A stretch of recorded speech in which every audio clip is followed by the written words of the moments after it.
ఒకటి, రెండు, మూడు పిల్లలు. ఇవన్నిటి గురించి మీరు ఆలోచించాల్సిన అవసరం అయితే లేదు. మీరు ఈ కొండ ఎక్కాలని ఆశ, ఇందాక మనం ఇదే నా కోరికని, ఆ కోరిక నీ హృదయంలో ఉంటే, మనం 4 కొండలు చెప్పుకున్నామే, ఇవి బండలే. నిజం చెబుతున్నాను, ఈ బండలు కొండలు కాదు, ఏం కాదు. కాకపోతే వాడు చూసి ఓ పెద్ద కొండ అని అనుకుంటున్నావు, కానీ కొండ కాదు, ఏం కాదు. అవి చిన్న చిన్న బండలే. ఒకవేళ ఈ కొండలైనా వేసే బండలుగా చేయగలుగుతాడండి, అవునా కదా? ఉన్నది లేనట్లు ఉన్నట్లు ఆయన చేయగలుగుతాడు. ఆ బండలు ఎందుకు పెట్టాడంటే నువ్వు ఏడ గాలికి ఎగిరిపోతావు అని పెట్టాడంటే, ఏం లేదు అక్కడ. నువ్వు ఎగిరిపోవు అని ఆయనకు అర్థమైతే సింపుల్గా తీసేస్తాడు. ఆ నమ్మకం దేవునికి మన మీద వచ్చేలాగా మన భక్తి జీవితం కొనసాగించాలి. ఆ కొండ ఎక్కడన్నా ఆశ మనకు ఉండాలి. ఏ కొండ అది? పరిశుద్ధ కొండ. అంటే దేవుని పోలికలోకి, దేవుని సంపూర్ణతలోకి మనం మార్చబడాలి. ఎవరిలాగా? ఇది ఎలా అన్నది సింపుల్గా చెప్పి ముగించేస్తాం. ఏంటిది?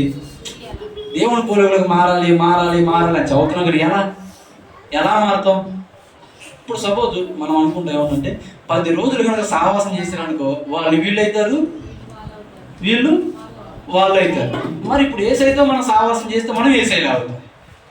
మరి ఆయన ఎక్కడ ఉంటాడో తెలిస్తే వెళ్ళి కలిసి ఒక 10 రోజులు సహవాసం చేసి ఆయన అవుదాం అని ఆశ ఉంటుంది.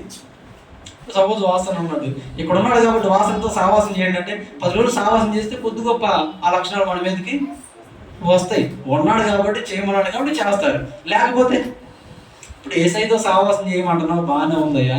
ఏసయ్య పోలికలకు మార్చబడతావు ఎప్పుడు? సహవాసం చేస్తే అంటున్నావు. ఇంతకు ఆయన ఎక్కడున్నాడు? కృపా సత్య దయా సత్య వాక్యమై ఉన్న యేసు వందనమయ్యా. ఏంటిది? కృపా సత్య దయా సత్య సంపూర్ణుడా, వాక్యమై ఉన్న యేసు. అరే, వాక్యమై ఉన్న యేసుని సంఖ్యలో పెట్టుకొని తిప్పేస్తున్నావు. ఆయనకేంది ఈ ప్రపంచం తెలియనట్టు మొత్తం చూపించేస్తున్నావు, కానీ ఎప్పుడైనా దాన్ని ఓపెన్ చేసి దాంట్లో ఏముందని తెలుసుకోవడానికి ప్రయత్నిస్తారా? ఆ కొండ ఎక్కాలి అంటే తప్పకుండా వాక్యం అనేది చదవాలి. మన ఆత్మకి అది ఆహారము. దేశ పోలికలకు మనం ఎలా మార్చబడగలుగుతాం? 10 రోజులు సహవాసం చేస్తే వాళ్ళు వీళ్ళు అవుతారు కదా. మరి మనం ఏసైతో సహవాసం చేయాలి కదా. ఏసైతో సహవాసం చేయాలంటే ఆయన ఎక్కడ ఉంటాడు అంటే, ఆయన నీ పక్కనే ఉంటాడు, ఇప్పుడు నీ దగ్గరే ఉంటాడు. మరి ఆయనతో సహవాసం చేస్తారా? చేస్తే ఏమైంది తెలుసా? ఆయనతో సహవాసం చేస్తే ఆ కొండ ఎక్కిస్తాడు. నువ్వు కొండలో అనుకున్నాయి బండలు చేసి నీ చేత ఇది ఆడిస్తాడు. ఇప్పుడు నువ్వు పెద్ద కొండ అనుకుంటున్నావు కదా, ఆ కొండ దాటాలి అని నీకు ఆశ ఉందా? ఆశ తీరాలి అంటే నువ్వేం చేయాలి? యేసుతో సహవాసం చేయాలి. యేసుతో సహవాసం చేసినప్పుడు ఏమైంది? నువ్వు వాక్యం అనే బలాన్ని పొందుకున్నప్పుడు అవి నీకు పెద్ద లెక్కలేవి కావు. సింపుల్గా నువ్వు వాటిని దాటేయగలుగుతావు. అవునంటారా కాదంటారా? ఎక్కుతారా కొండ? ఏ కొండ?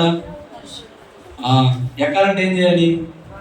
ఆయనతో సహవాసం చేయాలి. ఆయన ఎక్కడున్నాడు? ఇంతకీ వాక్య రూపంగా మన మధ్యలో మనతో ఉంటున్నాడు. ఆ వాక్యంతో మనం దినదినం సహవాసం చేస్తూ ఉంటే తప్పకుండా ఆ కొండ మనం ఎక్కించగలుగుతాము. మన కొండలు అనుకున్నాయి బండలుగా మారితే వాటిని దాటుకుంటూ మనం వెళ్ళగలుగుతాం. అవునా? అటు కృప దేవుడు మనందరికి దయచేయును గాక. ఆ ఎక్కలేని ఎత్తైన కొండ దేవుడు మనలందరినీ ఎక్కించును గాక. ఆమేన్.